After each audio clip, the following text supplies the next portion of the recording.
Good morning, my friends. It's not morning, it's evening. I got myself I'm still thinking this morning when I was sitting out there by Mr. Ugly and we did Monday Morning Live. Do you join me on Monday Morning Live? I hope you do. Have a big time out by Mr. Ugly and do some silly stuff. Told the story this morning about my grandson, Judah. The internet connection was horrendous this morning, and so I decided that I would show you the picture tonight. We're also experiencing some other kind of weirdness here. I don't seem to be getting any comments. I can get your thumbs up and your hearts and your whatever, that kind of a thing, but I'm not getting any comments.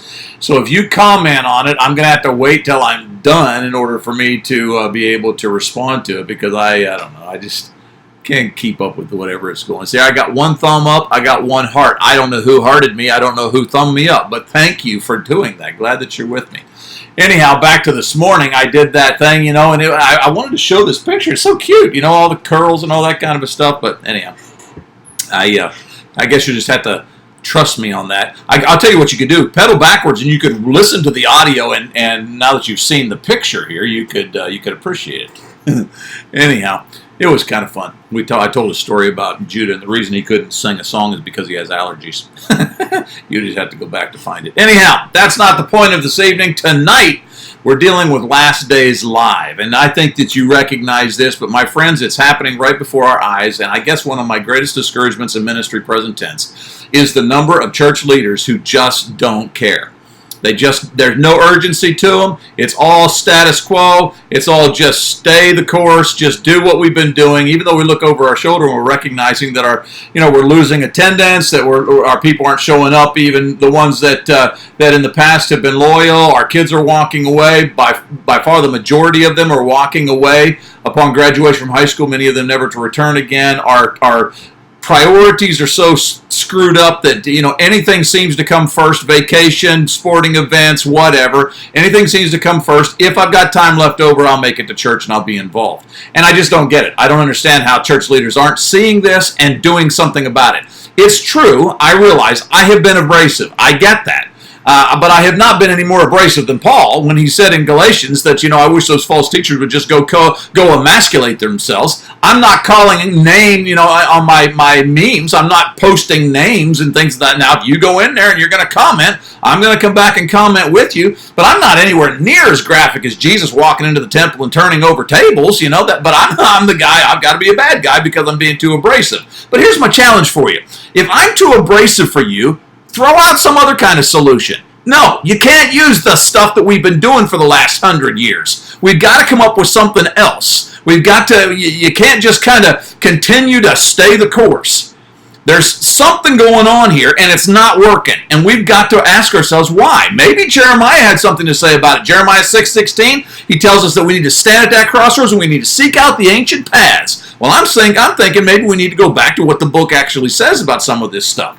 Last days are upon us. I am convinced of that. One of two things I believe is going to happen in my lifetime.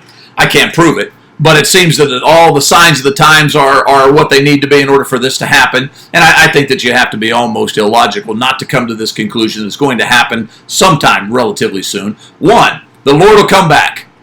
And most, even in the church, are not ready for it because we haven't prioritized the Lord. We think that if we show up once or twice a week and we go to church, that somehow that we've just done the Lord a favor and that we're prepared and we're ready to be the remnant. We're not. The remnant is almost always smaller than what we expect it's going to be. And so we need to work passionately and much harder to make sure that we're part of the remnant. One, the Lord is going to come back. Or two, this nation is going to come under great punishment from the great God of heaven. Because, you think about it. As a matter of fact, my current event here in just a moment is going to point out further just how ridiculously perverted we are in this country. And we're supposedly the most religious, most Christian country on the planet. That's why I'm thinking that the Lord's return might be the next thing. Because I'm telling you, if we're the best of the best, this is a sorry world. But it just seemed like church leaders and parents are just not, it just doesn't matter. This kind of stuff that I'm talking about here, I'm just a Noah. I'm building a crazy boat out back, and the guy's insane, and so let's move on. Then the raindrops started to fall. Yeah. Let's deal with current events. That's what we try to start each of our Monday nights off with when we're dealing with this last days thing. I try to point to something that's happening right here in our own country, our own backyard, that kind of thing. And here's one of them. I want to read a news story about another travel ban that California has placed on, and you see the list of states there, but it's just getting really ridiculous. California has decided there are certain places that you just shouldn't travel. And obviously, if you're a state worker, then there's no fundage for going to these states. And it's largely because these states are not willing to push the LGBTQ agenda. Let me just read it to you. California announced last week that it has added Iowa. God bless you, Iowa. It has added Iowa to the list of states on its ever-expanding travel ban. This list is there because of the state's new prohibition against funding gender transition surgeries under Medicaid. So Iowa, I guess, has voted not to fund gender transition surgeries under Medicaid. And because of that, they have gotten California mad at them. So Iowa, look out, because California doesn't like you no more. And so they have said that no, none of our people are allowed to, if your state, state money's going into it, not allowed to go to Iowa. This announcement came under Attorney General Xavier Becerra. And anyhow, it means that as of October the 4th, which is evidently coming up pretty soon, California will no longer offer taxpayer-funded trips to Iowa for any public employee or student at a state-run university. And we think that the government doesn't affect our children. Oh, my. Becerra's authority came from a 2016 California law signed by Governor Jerry Brown. Remember the famous Jerry Brown? And it bars state-funded travel to other states that undercut LGBT rights. The blacklist already includes Alabama. God bless you, Alabama. It includes Kentucky. God bless you, Kentucky. It includes North Carolina. God bless you, North Carolina. It includes Texas. God bless you, Texas. It includes Oklahoma. God bless you, Oklahoma. And it includes Mississippi. God bless you, Mississippi. Arkansas. Why aren't we on the list? It's just getting nuts. It's just, so here's California out there on the West Coast. And we've always known that much of the trend-setting type of stuff is happening out there on the West Coast, or some of it comes from the East Coast, New York and that kind of thing, or some of it comes from, Chicago. But we always known that there were these hotbeds of ridiculousness that were happening. Well, now California has decided that it's just going to put a ban on these particular states, and there will be no state funding if you're going to be traveling to these states, because these are bad states, because these are states that will not press the LGBTQ, whatever it is. Folks, here's my application for this. Got to click it again. First, it's your state. Next, it's your person. Are you truly committed to your faith values? I can stay on homosexuality. As long as I'm there, I am a hero. And people are out there shouting, amen, go get them, Sonny, And I can talk about Islam and I'm a hero, that kind of a thing. But boy, if I mention the fact that we are giving our children over to the world-governed educational system for 50% of their waking hours, I all of a sudden become a horrible person. What's with that? It's like we in the church, we can pick and choose. We're allowed to be really upset about homosexuality. Back in the day, abortion was it, or premarital sex. That was the big stuff back in the day. But now, we've kind of moved, we got desensitized to a lot of that kind of stuff. And so now we've moved into some of these other areas. And it's like we don't recognize that the desensitization is just continuing to be happening by Satan. He's got us right in the palm of his hand. And when church leaders will not recognize that we are turning our children over to 50% of their waking hours, we're turning them over to a government-run, government-manipulated educational system, I shake my head and I ask you, do you really believe we're living in the last days? Do you really believe that Jesus could come at any moment? Then what in the world are we doing about it? I am so weary of hearing people talk. They're so fascinated about end time stuff. And I've gone to places where, it's every Wednesday night we're going to read from Daniel, or we're going to talk about the book of Revelation. And we're fascinated about trying to predict what those 7 years mean. And when is the rapture going to happen? They'll talk about that. And we go through all this litany of end time stuff. And then we don't live it out and make some of the difficult choices necessary to prepare us for this end times moments that we are in. It's hypocrisy. We got to stop talking about it and start doing something.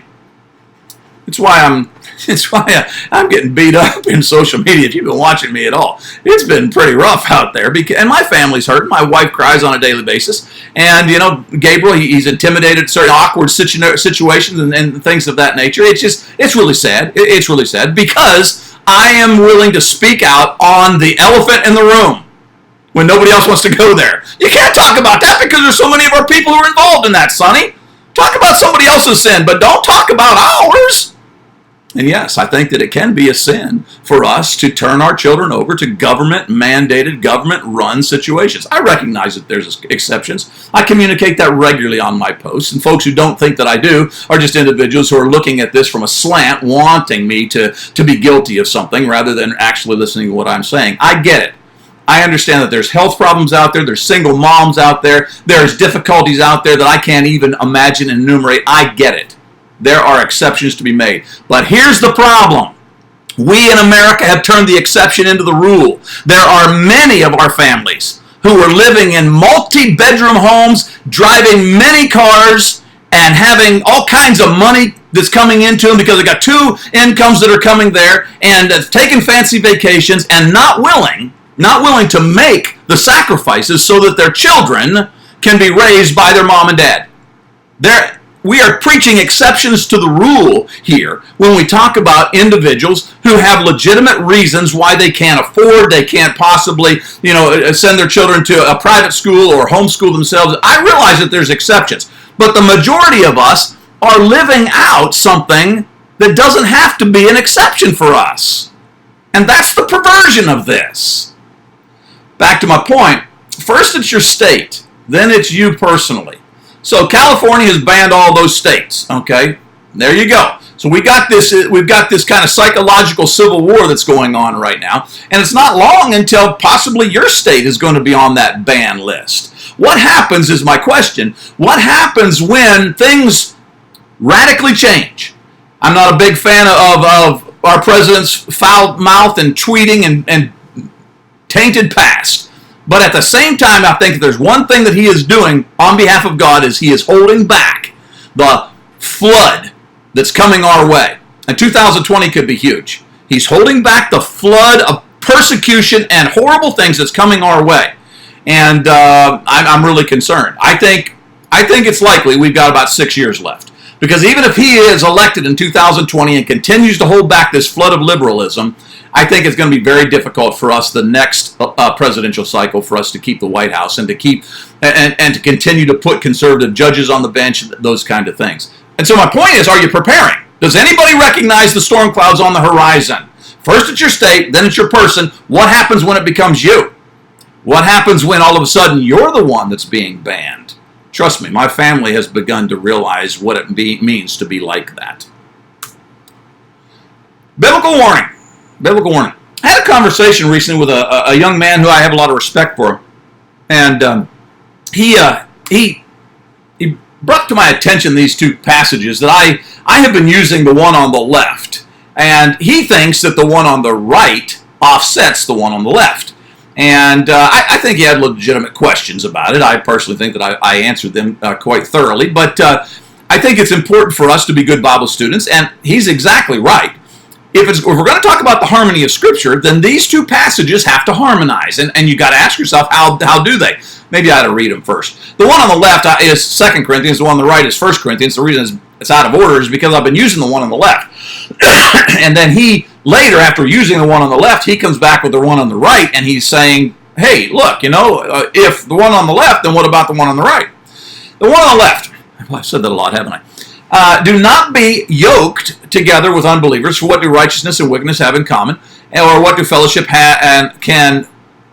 fellowship can light have with darkness? What harmony is there between Christ and Belial? Or what does a believer have in common with an unbeliever? I use these in a lengthy list, which I'll share, by the way, at the end of this broadcast. I'll use this in a lengthy list of passages that clearly teach us that we need to be people who keep the world at arm's length. We need to be cautious. We ought not trust them. And obviously in this passage, we ought not be unequally yoked with members of the world. Now I recognize, and Paul's going to say that in the second passage, you can't take yourself out of the world And so you got to have some kind of an understanding of practicality here. But the problem is parents are using the second passage to suggest, well, then that means that we can just send our kids off into a government-run secular education because, after all, you can't separate yourself fully from the world, and so just let them go. Is that really what the passages mean? Let's read the second one, then I'll move on to some Greek words. 1 Corinthians 5. He says, I wrote to you in my letter not to associate with sexually immoral people. Then verse 10, not at all meaning the people of this world who are immoral or greedy or swindlers or idolaters. In that case, you'd have to leave the world. But now I am writing to you that you must not associate with anyone who claims to be a brother or sister. Then he lists those bad things again. So he's talking about the church. And what parents are often doing, because they're so desperate to legitimize this public education thing, what they're doing is they're using this second passage, 1 Corinthians 5, and they're saying, see there, you can't withdraw from the world. In fact, their favorite thing recently has been, we're sending our children into the world so that they can be missionaries there. And I'm thinking to myself, Jesus himself had the perfect opportunity to launch his ministry at the age of 12. He's at the epicenter of religious thought. And he's talking with the PhDs in Bible and all of those kind of things. And his parents have to retrace their steps and go back and find him there in the temple having these intelligent conversations. The people are listening and they're thinking, wow, this guy has really got some information. And he had the perfect opportunity to launch into his ministry at age 12. Why doesn't he? It seems to me that if it's legitimate for you and I to send our children off into the world to be missionaries unsupervised by their parents, then it seems to me that Jesus, of all people, would set that example. Why in the world, Jesus, inspired by God, the Son of God, God in the flesh himself, being able to talk legitimately with all these church leaders at the age of 12, why in the world does Mary and Joseph pack him back to Nazareth? Because it says in Luke chapter 2, it tells us that he needed to go back to Nazareth so that he could be subject to his parents. Why is that important? Because that's what leads us to the next part, verse 52, that he's going to grow in wisdom and stature and in favor with God and men. Where did that happen? At the temple, as he's down there at age 12 launching his ministry. No, it didn't. At age 12, he was perfectly aligned to do the job that we're suggesting our kids should do in the public school system, and yet that didn't happen. They took him home so that he could learn to grow up. And then later at 33, he launches his ministry. The reason is because we need to understand that it's an excuse. We're doing anything because we're desperate. We're doing anything that we can to legitimize sending our children away for 50% of their life training and subjecting them to government-run institutions. And we're desperate to do that because it's become such a tradition. It's become such a sacred social, cultural norm that you just can't talk about that one. Doesn't matter if it's a big fat elephant in the room. Don't talk about that one. Years ago, had a preacher friend of mine pull me aside, older gentleman, mentor of mine, love him greatly. He's now with the Lord. But he pulled me aside and he said, Sonny, now listen, you need to stay away from talking about tobacco. Because a lot of our folks work in the tobacco fields, and if you talk about tobacco, you're going to rile some people up. And so you just need to stay away from that. And I'm ashamed to say that I did exactly what he told me to do. I listened to my mentor, and I didn't preach on some of those things. I feel guilty about that. Why is it that we all of a sudden will allow folks who have a certain occupation within our fellowship to dictate what we're allowed to preach about, what we're allowed to post about, what we're allowed to talk about? It doesn't make any sense to me. And the reason it doesn't make any sense to me is because I am passionately dedicated and loyal to the message of God. Even if it means losing my job, and it has. Even if it means losing nearly $1,000 a monthly support, and I have. Even if it means having family members and friends walk away from me, and they have, I am loyal and dedicated to making sure that the message of God gets spoken. That's what I'm trying to do here. I'm not doing that. I'm not pulling punches anymore. We're going to speak about what needs to be spoken about. So how do you deal with these two passages? On the left, you've got don't be yoked with unbelievers. On the right, he says don't associate, but I'm not talking about the world, I'm talking about the church. So clearly he's saying in 1 Corinthians chapter 5, don't worry, you can be associated with the world all you want, right? Really? I wrote a response, and it'd probably be easier for me just to read it so that I make sure I get it all together. As to 1 Corinthians 5, 2 Corinthians 6, which you see there, the reconciliation seems to hinge on the words associate and yoked. You see them on the two passages there. It also seems to hinge on the phrase, in that case you would have to leave the world, as well as the context that we're addressing here, which, by the way, was disfellowshipping a man who was living with his father's wife. So, let's first of all deal with this idea of yoked. Now is where we get to do some Greek. So you got the word yoke there on the left from the passage in 2 Corinthians chapter 6. You see the Greek word that is there. It's defined by Strong's as being, or meaning to be yoked up differently. That doesn't show up in the NIV. It should, but it does in the King James and others, that we should not be yoked unequally, something like that. That's actually a pretty good, a better translation than what the NIV did here.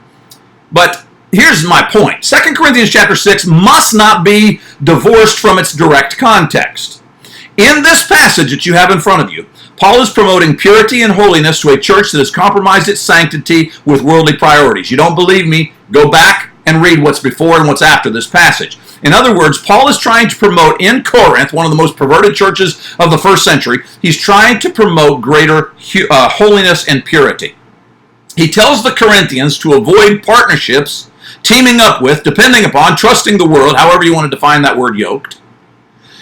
The application then, that I think is pretty obvious in the subject matter that's gotten me in hot water recently, is this.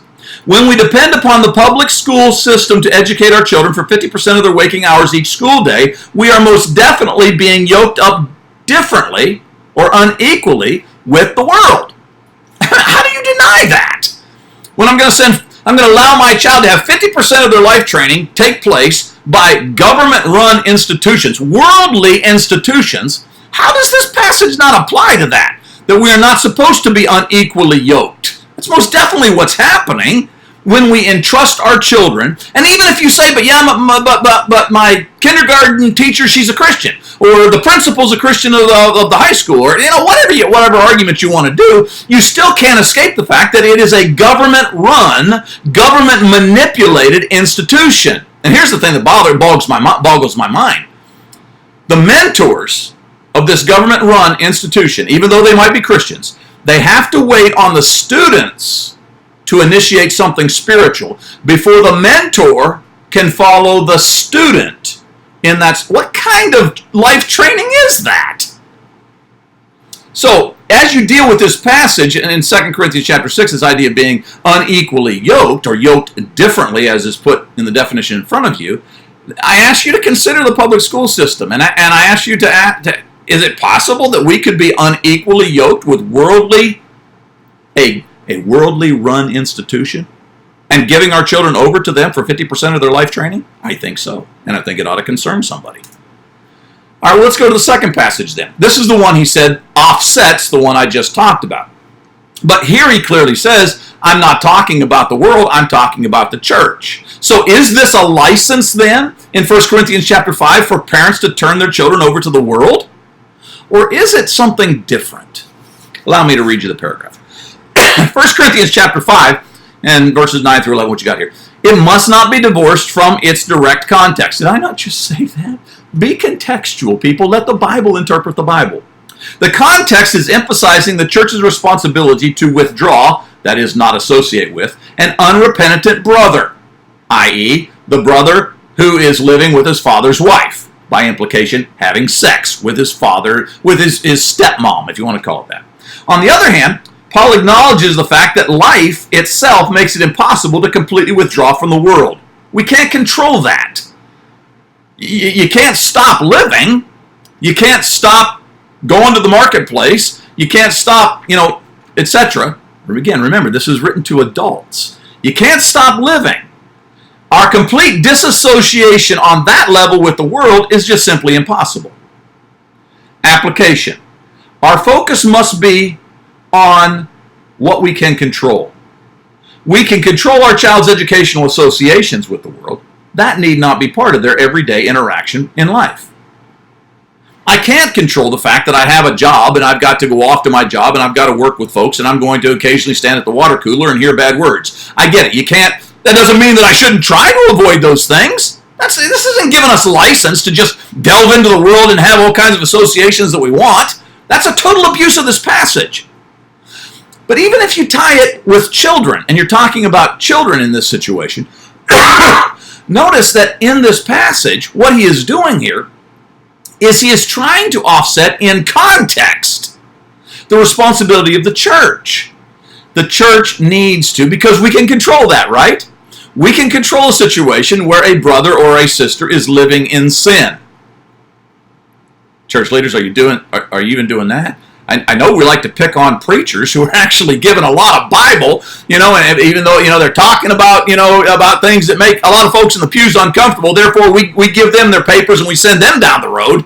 But what about some folks who are living with other folks? Are you dealing with that? I mean, that's actually Bible here. Anyhow, my point is that as you come to this passage and you use the word associate, recognize what's happening here. To use this passage as a license for us to turn our children over to the world is not only dishonest, I think it's damnable. That's not what this passage is talking about. This passage isn't even talking about giving you license to just do whatever you want in your associations with the world. Let me ask you this question. If 1 Corinthians 5, 9 through 11, which I just showed you, if that doesn't convince you, what about Psalm 1:1? Blessed is the one who does not walk in step with the wicked, or stand in the way that the sinner take or sit in the company of mockers. And what I'm fixing to do is give you a long list of passages here. So if 1 Corinthians, let me back up so you can see that. Boop. If 1 Corinthians, this association thing, if it's a license for you just to associate all you want with the world, I'm just talking about the church. So don't worry about your associations with the world. That doesn't really matter. Then what does Psalm 1:1 say? What does that even mean? If Psalm 1:1 doesn't do the thing for you, doesn't really inspire you, then what does Romans 12:2 say? And what does it mean? Do not conform to the pattern of this world, but be transformed by the renewing of your mind. Okay, well, let's just say Romans 12:2 doesn't do it for you. What about 1 Corinthians 15:33? Do not be misled. Bad company corrupts good morals or good character. Well, maybe 1 Corinthians 15:33 doesn't do it for you, so how about Ephesians chapter 5 and verse 11? Have nothing to do with the fruitless deeds of darkness, but rather expose them. Well, maybe that one doesn't do it for you. And so if Ephesians 5:11 doesn't do it, what about verses 15 through 16? Be very careful then how you live, making the most of every opportunity, because the days are evil. Be very, very careful, parents, because the days are evil.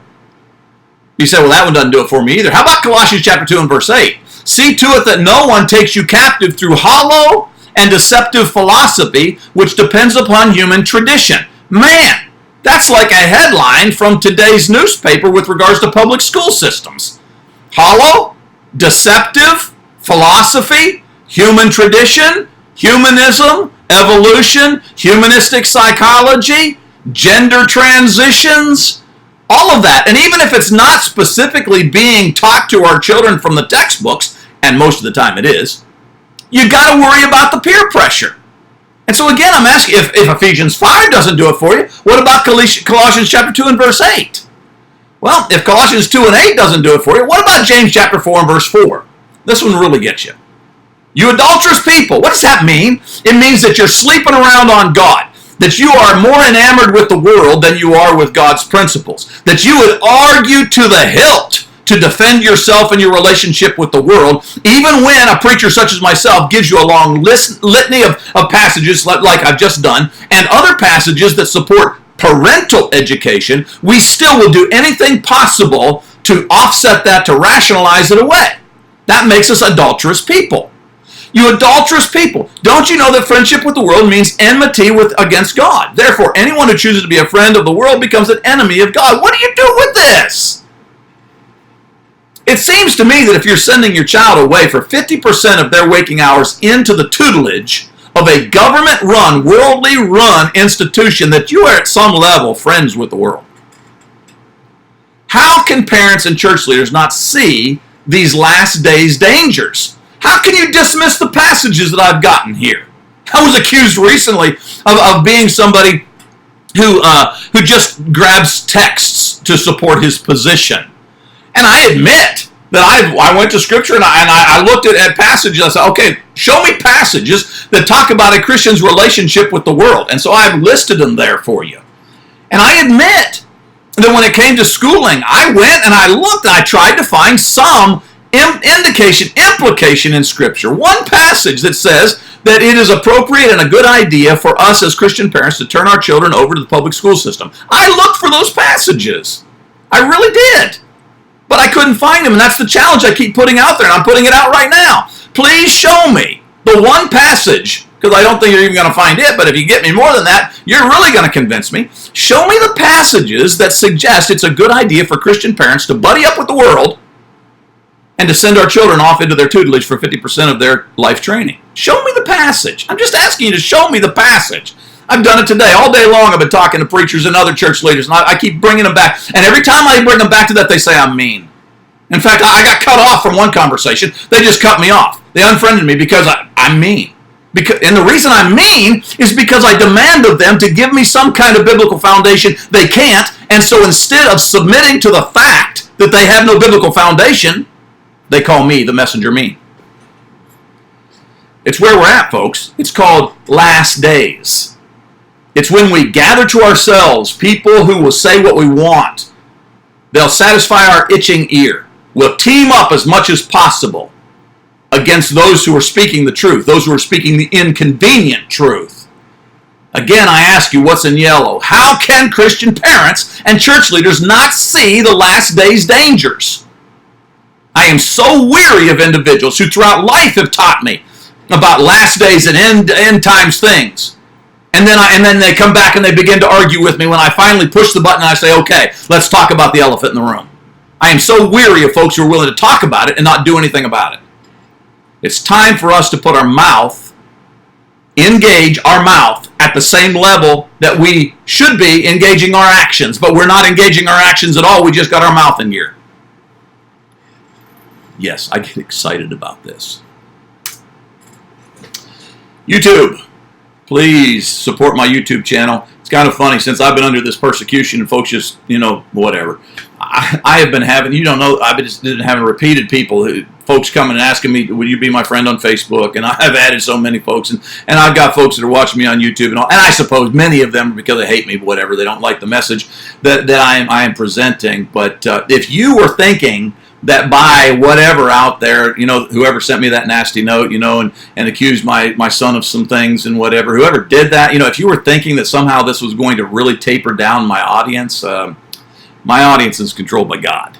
And if God doesn't want me to have an audience, he'll take the audience away. And at that particular point, I'm going to say to myself, hey, well, I must need to either change the channel because he's changed the channel for me, or I need to reconsider or whatever it may be. But folks, I've got folks, and that's another thing that kind of really bothers me is everybody takes it personal. I put up a meme and it's like I've put their name on the meme in big bold letters. And I'm right now, I won't even give you that illustration. But people just, it's like I'm naming names in the middle of my meme. Understand this, and I'm not trying to brag, I'm just saying I've got a national ministry. In fact, I've got a ministry that reaches beyond this nation, folks that are reading, and I've got a responsibility to more folks than just little spots in rural America. And I love you, okay? Thank you for watching tonight. But when I post a meme, it's not likely to be specifically about you. It's most likely going to be a meme that's talking about something that we as a nation need to deal with. We as the church worldwide need to deal with. And I'm on that topic, and it's really hit a note. And if I've done nothing else in the last several months than made families get into the book and study for themselves, if I've done nothing else over the last several months than make the church look into the mirror and consider themselves, if I've done nothing else over the last several months than make church leaders look and really examine their heart to see if they're actually being good shepherds, if I've done nothing else during the last several months than that, then God be praised. We've at least been introduced to, as Paul would say in Philippians chapter 2, even folks, maybe it's chapter 1. I think it is chapter 1. Even folks who are preaching for the wrong reasons, at least they're preaching. We're talking about Jesus, and that's the way I feel about it too. At least you're studying the book. Quick announcement, I guess you call it a commercial break. I've got 2 new books that are available now that you can get as ebooks, and I think tomorrow at some point they'll actually become available. You can get them in printed copy as well from Amazon and other places. Right now, they're available via. I take that back. The Shema is available ebook. Tomorrow, the Look and Luke will be available by ebook. There's just a few little things we've got to tweak as a family as we do this. That's Tuesdays is when we work as a family trying to get some of this stuff together. Anyhow, story is this. Let's go with Look and Luke. First of all, that's got a different title, or not different title, a different look to it. Many of you have studied that over the years. My son has gone in, my youngest son has gone in and redigitalized all of the silly clues to help you memorize the major events and all of the 24 chapters. My oldest son designed that cover and helped us to format it so that we get it in ebook formation. It's kind of a workbook scenario, and that's going to be available, God willing. That'll go on the shelves tomorrow, the ebook shelves, if you will, tomorrow, and you'll be able to purchase that. And I would like to encourage you to do that. It won't be very expensive because it's an ebook. That Shema book right there, it's less than I think it's $2.99. To get that as far as an ebook. And I don't know what Look and Luke will be. That's a decision made by somebody else. But it shouldn't be that expensive. But I need to say this about Look and Luke. If you're using Look and Luke, and by the way, that's what we do at Lord's Day Live on Sunday mornings. We're up through chapter 15, I think, in that. But if you want to use Look and Luke, it'll be hard as an ebook for you to get those silly clues out of the ebook and use them, blow them up, put them on a PowerPoint, whatever it may be. So guess what I've done? Well, my son did. He put it on my website, sonnychilds.com. Go there, and I think it's downloads. It's the little link at the top on that little bar thing. Go to downloads, and you can find all of those silly pictures. You can download them, and you can use them, and there you go. Okay, parenting the Shema. I wrote this recently. Had some folks who just dismissed it outright because they don't want to see what the passage actually is talking about, and they don't like me, and so they've decided it's a bad book. But I would like to suggest that you judge for yourself. One thing that's odd is these folks who are against me, they don't give you any Bible, no Bible. But this little book filled with Bible. So I might be wrong. I could easily be wrong. But I'll tell you what, if I am wrong, I'm wrong with a lot of Bible. There's that Parenting the Shema. I'd like to encourage you to get that one as well. It's a little cheap thing, and it's an easy read. At the back, there are 7 supplements, so that you could have home devotionals, and you could work through those. You could teach it a Wednesday night class. You could debate it. You could come to a conclusion that Sonny Giles is a knucklehead, and I don't even believe it, but at least you studied through it. Get that book, would you? What's next? Survival tip. I got a really good one tonight. I hope that you stuck around for it. My wife got me this. I think it was Christmas. She'll have to tell me here in a little bit. And being that I don't get any comments or reactions, I don't know whether she's... Are you still out there, honey? But she bought me this thing, and it's crazy cool. This is really, it's kind of a battery, but I'm telling you, it's an amazing battery, because this battery, let me see if I can show you. You plug it into the wall with this doohickey, and you keep the sucker charged, and then you got these things here, and this plugs into this battery thing, okay? And then you put this, obviously, on your car battery, and you can actually jump a car with this. Yeah, it's just the neatest thing. But it's not just that. Let's see if I can do it. I got to turn it on. Yeah, it's on. Okay, and then I hold on some button. I don't remember what. Oh, it's this button here. Okay, I think I've got to hold this one. Now it could get you here. There it is. It's a flashlight. Isn't that cool? But I can hit it again, and it becomes a blinking flashlight. And I can see that. It's just crazy cool. I love this little thing. I don't know. I got 46% battery left. Not that you care, but I got to turn that off because it's blinding me. But it's got a little readout there, I love this. I don't know how much it costs. It's a Christmas gift. You don't go around and say, "Hey, honey," although I should have, so I could have told you. But I carry this in the trunk of my car right next to my bug-out bag because I believe that we're living in difficult times, and who knows when you're going to need one of those. And so there you go. There's your survival tip. Get you one of those. What is it again? You can Google it or something. Oops, let me get over here. Tenker. At least that's the brand that Cindy got me. Thank you, honey. I love it. Well, folks, here we go. We've reached our conclusion this week again. Keep your family close. Keep your homemaker vigilant. Keep watch on the conditions. And keep your investments in heaven. Because he's coming. He's coming. Keep your eyes on the skies.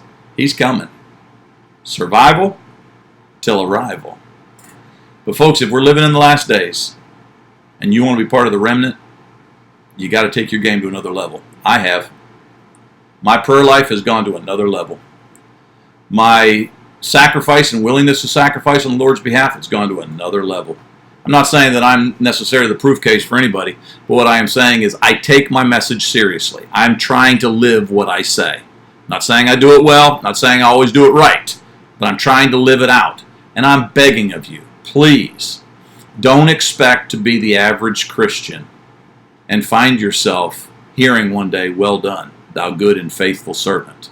The good and faithful servant is going to be reserved for those who are willing to make the hard choices during these last days. And that's not just about how you educate your children. It's also about the decisions that you're going to make as a business owner.